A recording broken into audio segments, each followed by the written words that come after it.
Les larmes ont coulé, les enfoirés ont tout craqué, la raison dévoilée.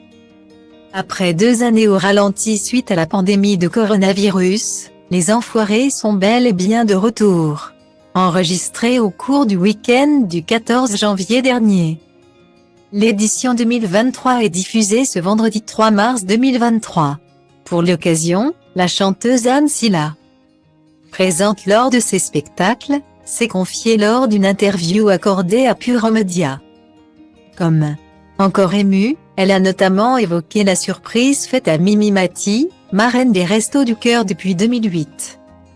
Il faut dire qu'en 2022, la célèbre comédienne et mentor de toute la bande des Enfoirés n'a pas pu être présente lors des spectacles en raison de problèmes de santé. En effet, victime de maux de dos, l'interprète de Joséphine Ange Gardien a dû subir une petite intervention qui l'a contrainte à rester alitée pendant quelques semaines. Aujourd'hui parfaitement remise, Mimi Mati a retrouvé sa place au sein de la troupe.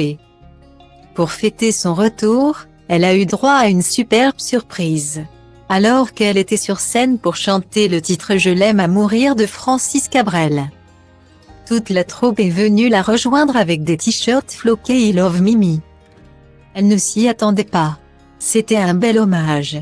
Les larmes ont coulé, elle était très émue, a expliqué Anne Silla. Mais ce qui a motivé l'ensemble des artistes à rendre cet hommage à la comédienne, c'est également l'admiration et le respect. On l'a pris dans le cœur. C'est super pour elle.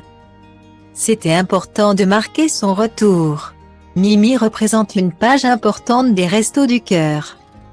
Elle représente beaucoup de courage, d'abnégation. C'est un acte extraordinaire que d'avoir montré à quel point on pouvait surmonter et optimiser le handicap. On pouvait l'imposer et en faire une force. Ça a donné beaucoup de sens à beaucoup de gens. C'est une leçon de vie, a ensuite affirmé Patrick Bruel. Perçue comme une force de la nature, Mimi Mati avait donc bien mérité cet hommage. Avec ce sourire éternel, on a complètement occulté depuis des années que son quotidien ne doit pas toujours être facile. C'était bien légitime et ça tombait bien sur cette chanson, a conclu le chanteur.